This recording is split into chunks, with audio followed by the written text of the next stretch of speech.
Donc, je dirais, voyez, avec ce diagramme que nous avons vu, et pour d'autres raisons encore qui seraient longues à aborder, lorsque vous recherchez l'embauche d'une personne autiste, préparez-vous non pas à rencontrer une sorte d'être pur et parfait issu des manuels médicaux, mais une personne qui a souvent un vécu parfois extrêmement difficile. Et malheureusement, le constat est presque sans appel. Plus la personne est jeune, issue, je dirais, des nouvelles générations, et moins le vécu traumatique est lourd. De nos jours, je sais que les choses restent très problématiques, mais je crois qu'il y a une nouvelle génération qui est en train d'émerger. Les gens qui, dès leur enfance ou presque, ont pu avoir accès à un certain nombre de solutions. Alors, très précaire, je vous l'attends. Mais néanmoins, je pense qu'il y a un meilleur niveau de fonctionnement général chez les nouvelles générations porteuses d'autisme. Par contre, les anciennes générations, celles de votre serviteur et au-delà, on reste souvent marqué, traumatisé par un des vécus psychiatriques, la vision du monde est très différente. Pour parler uniquement pour les initiés, donc une petite parenthèse, pardon si ce n'est pas forcément très clair, dans le petit monde de l'autisme, je dirais deux grandes figures, deux grandes porte-paroles au féminin pourraient être Stéphanie Bonneau-Brier, alias Steph, et Julie Daché. Si vous comparez les deux styles, ça n'a rien à voir. Les deux parlent d'autisme, mais simplement la vision du monde est totalement différente, étant donné que l'une est passée par diverses, épreuves lourdes de la vie, et l'autre n'a pas eu de vécu psychiatrique direct. Ça change totalement la perspective sur le monde. Donc, il faut prendre cette dimension-là peut-être en considération. Alors, dans le domaine, je dirais, de l'emploi, il existe un certain nombre de mythes. J'ai écrit à la hâte, en quelques minutes, un certain nombre de mythes qui existent parfois côté employeur. Alors, permettez-moi de faire très rapidement et de façon peut-être plus ou moins systématique une sorte de discussion sur ces notions. Alors, l'un des premiers mythes qui est fréquemment présent, c'est, je dirais, le mythe des temps messianiques déjà advenus. C'est-à-dire, ça peut se formuler en ces termes. Dans notre entreprise, dans mon entreprise, la discrimination ne compte pas, seule compte la compétence. On trouve souvent cette expression dans les affiches officielles. Vous voyez, quand vient la semaine pour l'emploi des personnes handicapées, en novembre, je n'ai en troisième semaine, mais ça déborde. Donc il y a une surenchère de publications officielles émanant de telle ou telle entreprise, où on voit généralement une jeune femme en fauteuil roulant avec un large sourire et qui dit par exemple dans telle et telle entreprise, seule compte la compétence. Donc c'est sans doute un vœu pieux, mais est-ce que ces temps messianiques-là sont réellement advenus? Quand je dis temps messianique, c'est le loup vivra avec l'agneau, etc. Vous connaissez tout ça. Donc la difficulté majeure, je suis tout à fait pour avoir une vision optimiste des choses, la difficulté majeure, c'est que si on croit que les choses sont déjà faites, que fera-t-on concrètement? Donc ça, notamment, je dis pour les handicaps nouvellement pris en compte. Évidemment, vous avez des handicaps comme la cécité, par exemple, qui est représentée de façon associative depuis un siècle, sinon plus. Donc là, il y a eu un certain type de chemin déjà mis en œuvre. Mais s'agissant des nouveaux handicaps, si on considère que les choses sont déjà faites, que ferons-nous de façon additionnelle ou complémentaire? D'une certaine façon, c'est peut-être une mauvaise expression que j'ai, culpabilisation d'entreprise, alors peut-être pas comme ceci, mais une certaine prise de conscience est à mon avis nécessaire. Prise de conscience du fait que les choses ne sont pas encore accomplies de façon satisfaisante. Alors parfois, quand on discute en privé avec des recruteurs, revient le vœu ou le souhait, trouvez-moi des autistes qui seraient, je dirais, un peu comme notre apostat iranien, des apostats invisibles, des autistes invisibles, vous voyez, qui n'auraient pas, je dirais, de signes apparents. Donc on cherche l'autiste le plus léger possible. qui n'aurait aucun trouble autistique. Alors, on a parfois des discussions tout à fait savoureuses. Par exemple, le recruteur dit « Oui, j'embauche les autistes, pas de problème, mais de grâce, trouvez-moi un qui ne soit pas habillé bizarrement, un qui communique sans difficulté, qui travaille bien dans nos équipes. » Et voilà, qu'est-ce qu'on cherche, un autiste ou un non-autiste? Et je dirais, méfiez-vous à mes recruteurs, parce que si vous cherchez les autistes, si j'ose dire, pardon, le barbarisme légérissime, donc vous risquez de passer à côté des vraies compétences. Voyez, si vous cherchez des autistes ou prétendus tels les plus normaux possibles, vous ne profiterez pas des réelles compétences autistiques. Voyez, c'est peut-être ça ce qu'on peut garder à l'esprit et j'essaierai de l'argumenter avec quelques exemples par la suite. Alors, il y a aussi cette idée qui est souvent présente, cette quasi-effet d'aubaine dans certaines entreprises, lorsqu'il y a des règles liées à diverses choses, AGFIP et compagnie, je parle de façon allusive, mais l'idée donc pour certains recruteurs, c'est « Ah mais chouette, on pourra remplir les quotas AGFIP sans pour autant s'embêter avec des gens en fauteuil roulant. Donc on aura des handicapés, pardon pour le barbarisme, mais qui ne le seront pas en fait.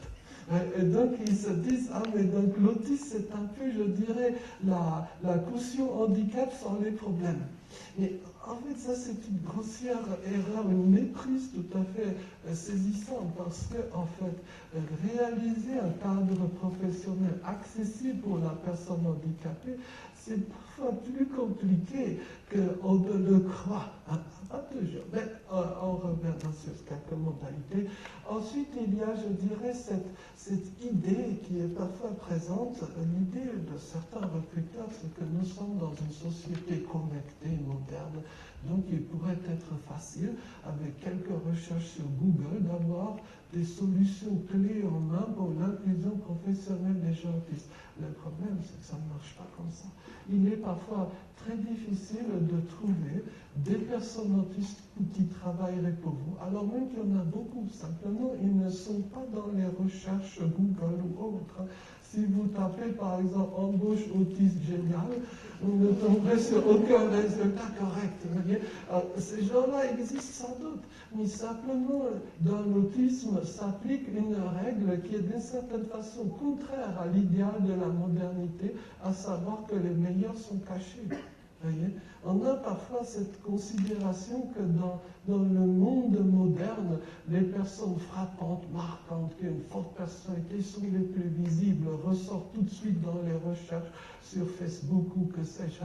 Mais dans l'autisme, souvent, ou presque toujours, les meilleurs, les plus intéressants sont totalement cachés, ils ne sont ni sur un réseau social, ni autre chose.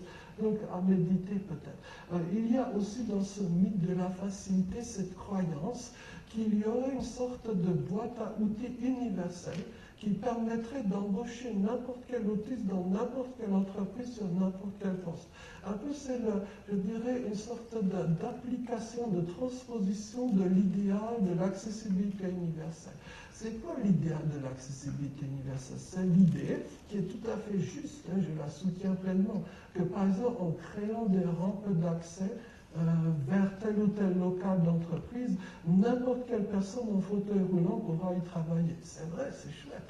Simplement, dans le cas de l'autisme, je ne suis pas sûr que n'importe quelle personne autiste puisse travailler à n'importe quel poste de n'importe quelle entreprise. Pour donner un exemple, je crois qu'être commercial pour une personne autiste, ça peut paraître dur. Je demande à être démenti. Je n'espère que ça, qu'on me prouve que je suis dans l'erreur sur ce point. Mais néanmoins, j'ai du mal à le concevoir. C'est un peu comme les personnes aveugles. J'adore les personnes aveugles. Pendant des années, j'ai travaillé pour une personne aveugle. C'est aux personnes aveugles que je dois tout. Mais simplement, je sais très bien que peut-être chauffeur poids lourd n'est pas une perspective professionnelle pour une personne aveugle. Voyez-vous. Donc, peut-être que dans l'autisme, on pourrait avoir aussi ce type, je dirais, de principe de réalité. Alors, il y a, bon, pardon, la diapo ne s'affiche pas forcément très bien.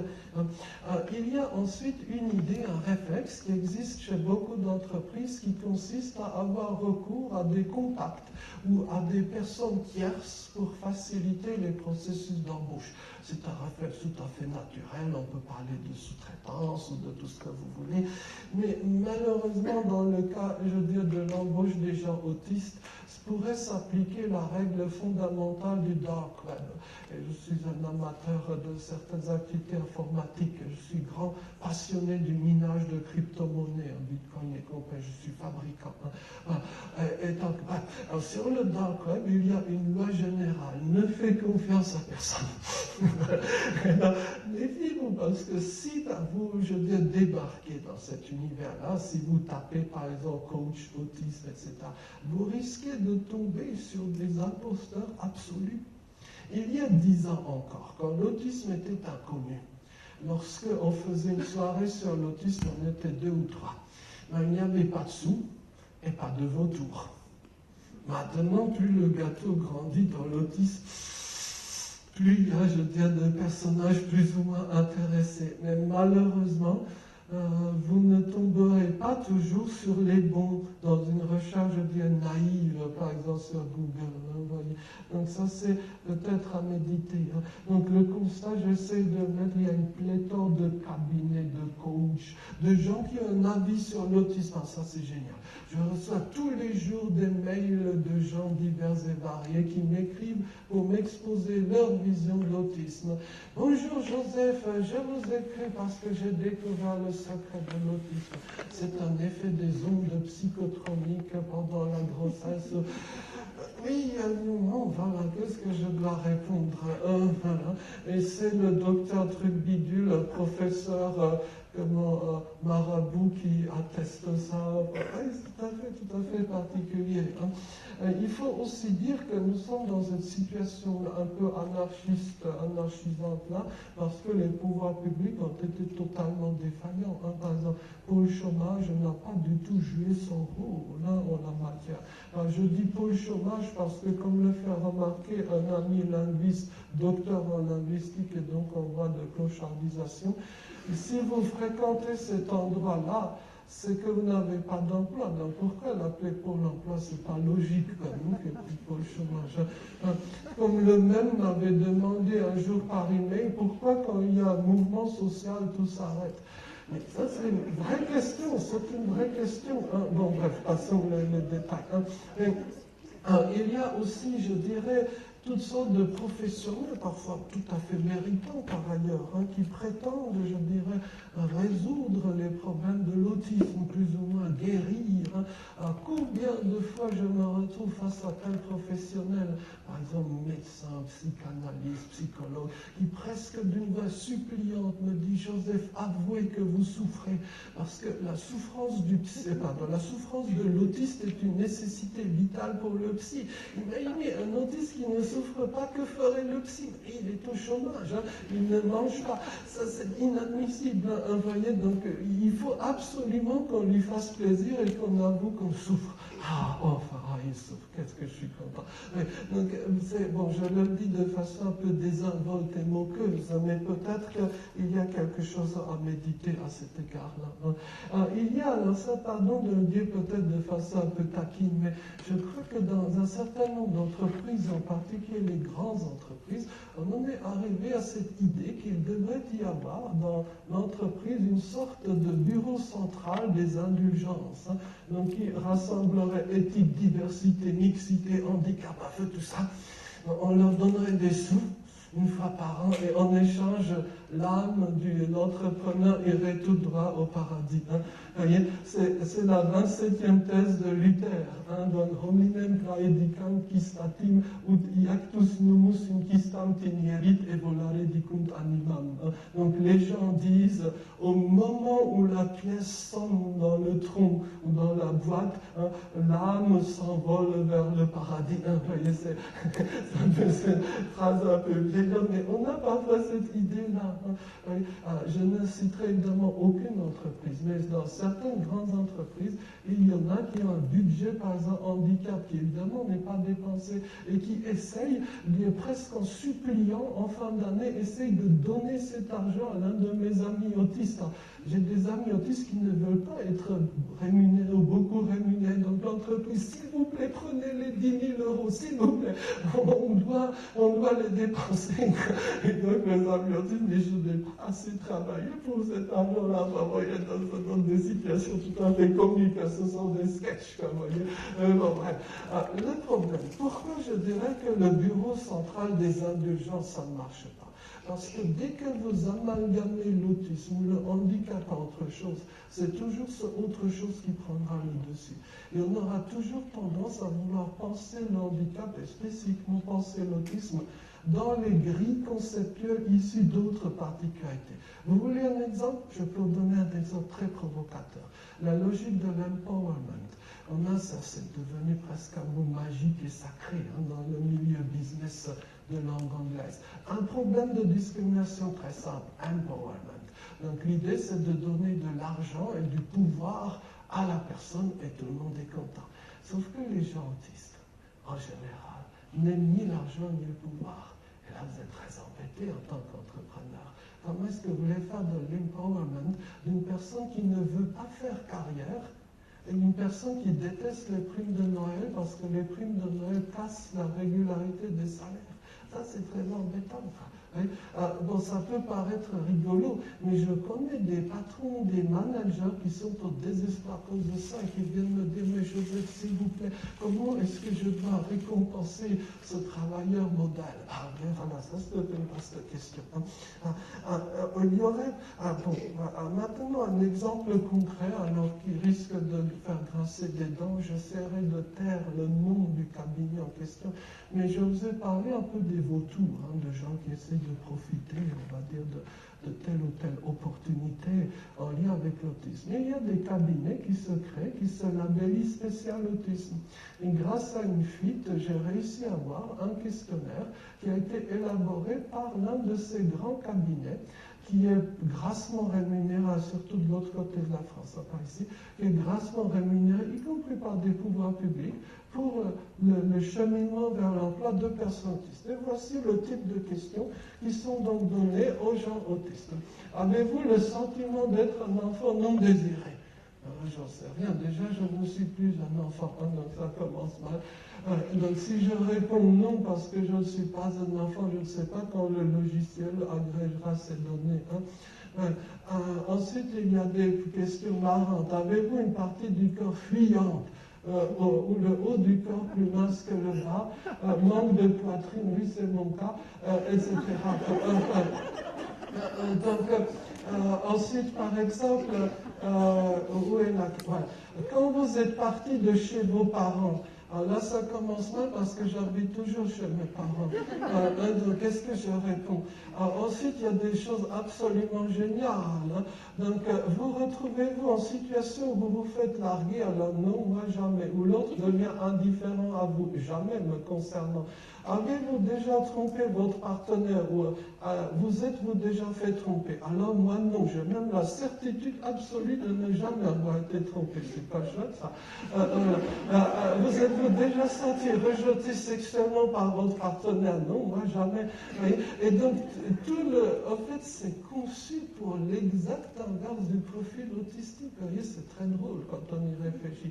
Mais j'imagine la détresse de tel ou tel candidat autiste qui pensait tomber sur un test adapté à lui ou à elle. Et on en est véritablement aux antipodes. Bon, je ne prétends pas être spécialiste, mais dans les tests psychologiques de recrutement en général, hors sujet d'autisme, je crois que ça serait de toute façon du charlatanisme absolu. Vous voyez.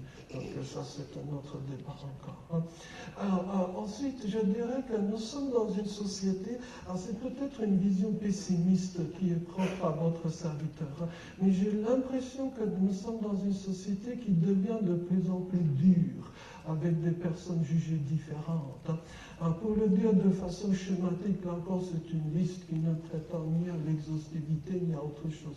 Dans nos économies dites modernes, on a connu ces derniers temps une disparition, quasi-disparition, des métiers, je dis, sans diplôme, sans condition d'accès. Un métier possible, le métier de berger, par exemple. Pour les gens non-verbaux des siècles passés, devenir berger, ce pouvait être une très réelle solution, une très réelle possibilité, voyez-vous. Également une sorte de marginalisation, je veux dire, de ces profils qu'on retrouve souvent dans l'autisme, profil bricoleur, profil créatif, solitaire. Et à l'origine, ou pendant longtemps, l'université fonctionnait grâce à ces profils-là. Ce n'est que récemment, c'est peut-être 30 ou 40 dernières années, que l'université a chassé les autistes et a mis à la place d'autres types de gens. Peut-être que dans les années à venir, pour la première fois de la longue histoire de l'université, nous aurons des facs sans autistes. Voyez. Donc ce sont des évolutions qui me semblent tout à fait, je dirais, préoccupantes. Le fait que de plus en plus le jugement social qui a toujours existé repose sur essentiellement des questions d'image, des questions rhétoriques. Voyez. Avant, par exemple, si vous saviez faire fonctionner tel ou tel appareil, si vous saviez mettre en place le cordage des navires, vous pouviez avoir une chouette vie, même si vous étiez moche, même si vous n'étiez pas en mesure de communiquer de façon, on va dire, rhétorique. Maintenant, avec les réseaux sociaux, ce n'est presque plus possible. Le nombre d'emplois que vous pouvez exercer sans question d'image, c'est considérablement restreint. Et il y a de plus en plus de tests de psycho quelque chose à l'embauche, qui rajoute, je dirais, encore un cran de complexité. Également, il y a cette, je dirais, optimisation des lieux de travail, optimisation économique, mais généralement, ce sont les personnes autistes qui sont les premières qui se sentent marginalisées, non fonctionnelles, par exemple, open space, etc. Également, je dirais la notion de sécurité. Désormais, de plus en plus, les lieux sont sécurisés avec des gardiens, etc. Si vous êtes autiste, c'est peut-être un obstacle insurmontable. Ou pardon de donner un exemple qui est peut-être personnel, mais si vous avez une difficulté d'élocution, une spécificité d'élocution, vous ne pouvez plus entreprendre de démarches bancaires par téléphone, parce qu'on vous raccrochera au nez, on ne vous prendra pas au sérieux. Alors que de plus en plus, il y a, par exemple, les transactions bancaires doivent être confirmées par téléphone. C'est lié prétendument à la sécurité. Mais on oublie que cela laisse à chaque fois un certain pan de la population à la marge. Peut-être en 2 minutes, très rapidement, quel est le périple d'une personne autiste vers l'emploi? Le périple commence par la question des petites annonces. Vous devez, je dirais, voir les petites annonces. Et le problème, c'est que premièrement, elles sont toutes écrites de la même façon. On pourrait en parler plus longuement, mais le temps, je crois, est court. Oui, ce sont toujours les mêmes mots qui reviennent, quand bien même ces termes-là ou ces valeurs-là ne seraient pas nécessaires pour l'emploi en question. Donc, esprit d'équipe, essayer de trouver des gens autistes dans ce cas de figure-là. Application, proactivité. Qu'est-ce que ça veut dire, proactivité? Bon, personne ne sait, mais les non-autistes se sentent concernés. Pourtant, de ces valeurs-là, ils ne savent pas ce que c'est, mais je suis la bonne personne, ça, ils le savent. Donc, la personne autiste, en lisant des petites annonces du matin au soir, se trouvera nulle, se jugera nulle. Et tout ce qu'il ou elle en retiendra, c'est que je suis vraiment inadapté. Oui. Ensuite vient l'étape de la rédaction du CV. Là aussi, on peut en parler plus longuement. Parfois, on considère, d'ailleurs, l'idée est méritante. Parfois, on considère qu'il faudrait un coach de rédaction de CV, un atelier de rédaction de CV. C'est sans doute vrai, parce que, par exemple, les gens autistes ne savent pas se mettre en valeur, ne savent pas se vendre, on met des choses qui ne sont pas considérées comme attendues sur les CV. Le souci, qu'avec la réflexion, je me dis qu'en fait, ça ne suffit pas, ces ateliers de rédaction de CV, parce que les parcours de vie des gens autistes sont tellement atypiques que même avec beaucoup de maquillage, la personne autiste ne réussit pas à faire CV. je veux dire, socialement attendu. Par exemple, si vous avez suivi un cursus de vieil éthiopien, comment est-ce que vous allez maquiller ça sur votre CV? Alors, je prends l'exemple du vieil éthiopien pour une raison simple. Quand vous allez à la fac, ne vous inscrivez pas dans la filière communication ou dans la filière études anglaises.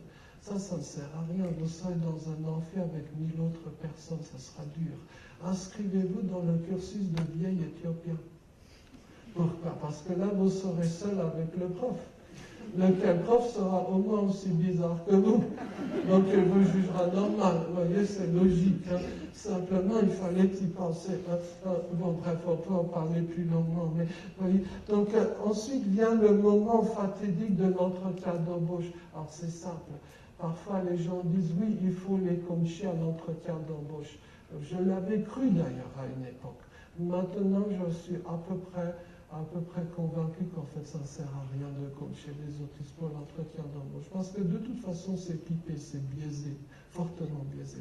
Même avec beaucoup de coaching, une personne autiste en général sera dans cette épreuve-là très largement inférieure au moindre candidat non autiste, tout simple. Donc la solution, ce n'est pas de coacher les autistes pour l'entretien d'embauche, à mon avis, mais c'est de modifier le processus de recrutement. C'est dans l'intérêt des entreprises de les modifier, parce que si vous vous obstinez à pratiquer des entretiens de recrutement, eh bien vous éliminerez de facto tous ces talents potentiels. Alors, je l'ai dit en une phrase, mais ça résulte d'une longue pratique et de toutes sortes de recherches effectuées, certes avant tout dans le milieu anglophone, mais pas que. Alors bien l'état de visite médicale, c'est là qu'on se fait généralement éliminer. La visite médicale est souvent considérée comme étant un atout, un plus pour le travailleur futur embauché. Mais dans le cas de l'autisme, c'est, je dirais, parfois l'ultime étape, c'est là où on se fait éliminer. Vous voyez? Je dirais, ensuite, je vais arrêter là, je vais vous montrer juste quelques images. Vous vous souvenez, ça sera mieux que le PowerPoint. Vous vous souvenez, il a été question, j'ai un peu été taquin, voire agressif, envers ces idées de prétendu niveau d'autisme.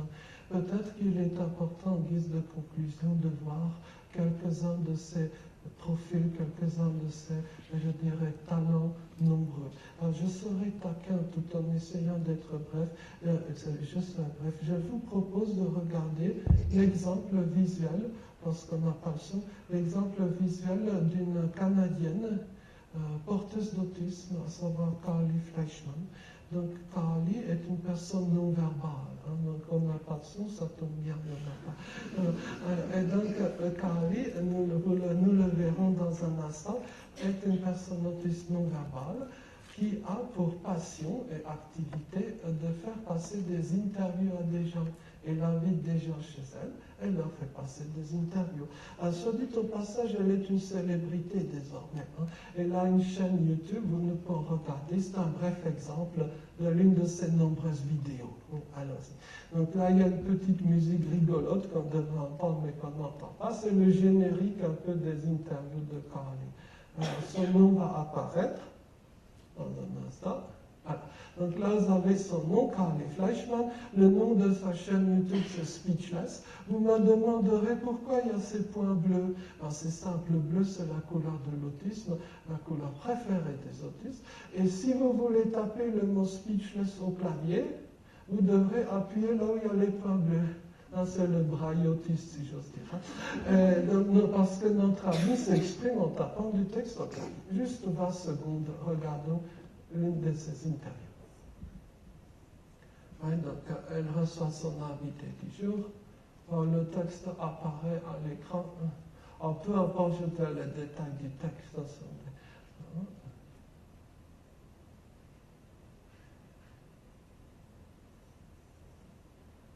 Voilà. Donc, vous voyez un peu comment se déroulent les interviews de Carly. On m'a dit que son invité, le Gaillard, était très célèbre. Pas de moi, je ne le connais pas, mais on m'a assuré, paraît-il, c'était une star, je ne sais pas.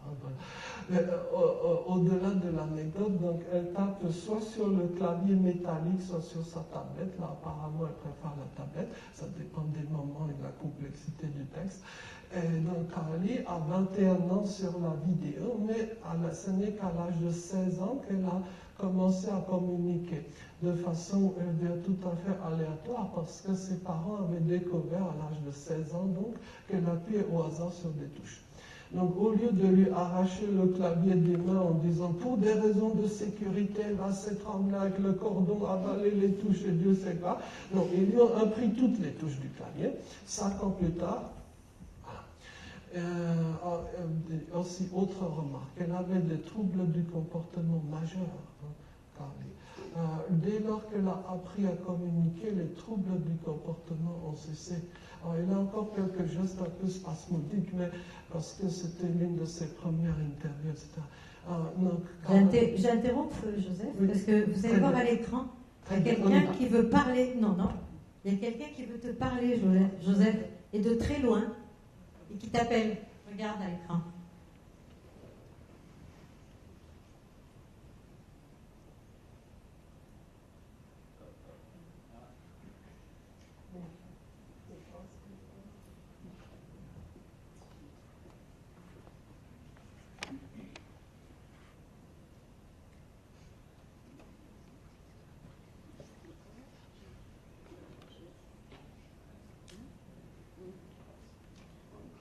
Problème technique, messieurs?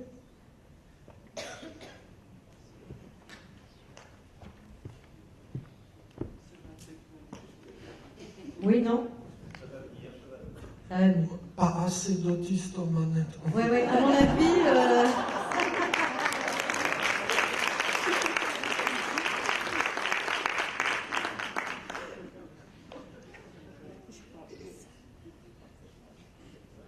Toujours pas? Bon, c'est vrai que c'est très loin, mais bon, normalement, pas de souci.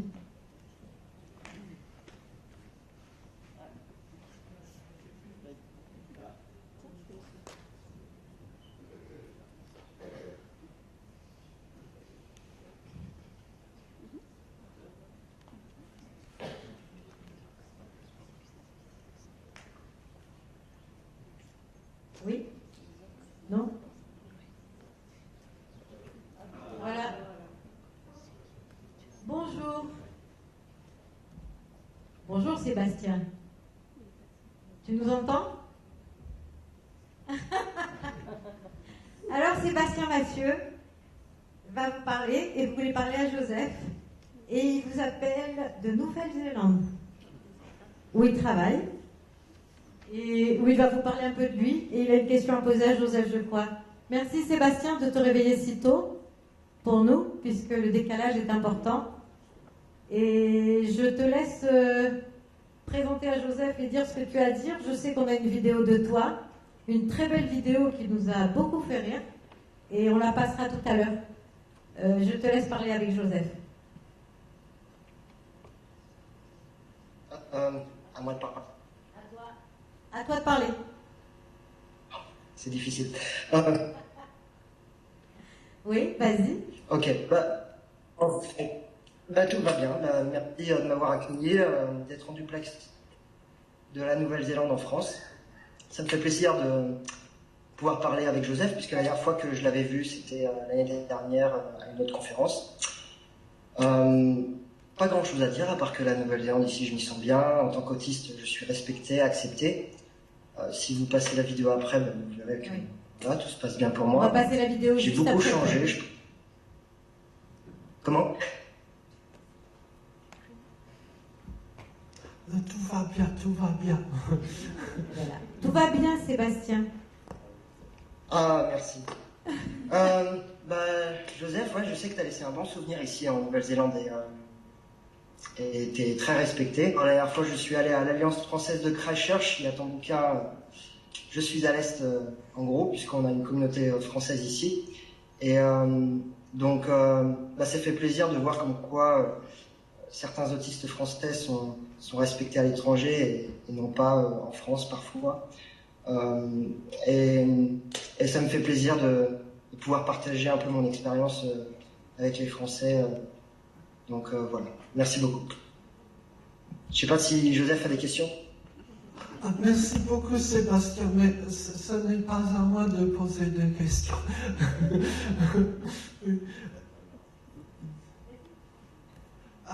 Ce n'est pas à moi de poser des questions. Ah, c'est à moi. J'ai posé une question déjà. Oui. Joseph, je ne sais pas dans quel sens les questions elles vont se faire en fait. À Christchurch, je me souviens, là-bas, il y a en centre-ville un musée de la dysgraphie, dyspraxie, et on peut y découvrir l'apport des personnes dys à la culture, en plein centre-ville, dans un très joli bâtiment. Je pense que c'est tout à fait ce genre d'initiative dont on aurait besoin en France, à mon avis. En fait, la diversité en Nouvelle-Zélande, elle est assez importante en fait, puisqu'il y a beaucoup d'étrangers, mais il y a aussi la population locale qui est maori en fait, la population d'avant, et donc il y a aussi un magnifique musée sur maori. D'ailleurs, je prends des cours de langue maori. Super. Je ne sais pas si tu as pratiqué un petit peu, Joseph. Assez sympa, une langue assez particulière. Et ici, par exemple, dans la société où je travaille, par exemple, 58% de femmes dans la société où je travaille pour... donc 42 d'hommes, je crois, 49 nationalités. Donc c'est un pays qui se développe énormément depuis une quinzaine d'années. Et on est obligé de respecter la diversité quand la diversité, elle est tous les jours présente dans la société ou dans le pays où on est en fait. Et donc ça aide beaucoup à accepter l'autre tel qu'il est et non pas juger, puisqu'à ce moment-là, on jugerait tous l'un et l'autre en fait. Voilà. Tout à fait. Je pense qu'en Nouvelle-Zélande, la question de la diversité fait partie de la fierté nationale. Peut-être en France, on pourrait être fier, où les gens sont parfois fiers des vins, par exemple. Eh bien, en Nouvelle-Zélande, les gens sont fiers d'avoir été parmi les premiers pays à avoir donné le droit de vote aux femmes, avoir eu des députés maoris ou autochtones, d'avoir, par exemple, la langue des signes reconnue à parité avec les deux autres langues nationales. Voyez. Donc, je crois que ça fait vraiment partie de l'identité revendiquée des Néo-Zélandais. Parfois, les choses ne sont pas toujours sur rose, mais du moins, c'est un grand principe, du moins, c'est ce que j'ai cru ressentir. C'est vrai. Mais l'un n'empêche pas l'autre des fois. Je veux dire, on peut être fier du passé et pour autant ne pas rejeter ce qui est nouveau, en fait. Et c'est ça qui est assez impressionnant des fois, c'est on peut être fier de l'histoire ou de la culture qui était présente avant. La culture aussi permet des fois d'ouverture d'esprit pour le pays qui reçoit. Et ça, c'est, je pense, important aussi. Et ça peut être la même chose par rapport à une entreprise qui accepte des personnes différentes ou une autre sorte de façon de penser, etc. Je pense que ça peut ouvrir aussi bien des marchés, ou ça peut ouvrir l'esprit des employés à l'intérieur, la vision etc. C'est ça, je sais pas si... On t'entend plus, on t'entend mal, mais on te remercie beaucoup, Sébastien, et on passera ta vidéo, puisque tu nous as fait une magnifique vidéo tout à l'heure. On passera la vidéo tout à l'heure au public. Merci beaucoup à toi. La n'est pas très bonne. Non, bisous et à très bientôt, Sébastien. À très bientôt. À très bientôt. Merci à toi.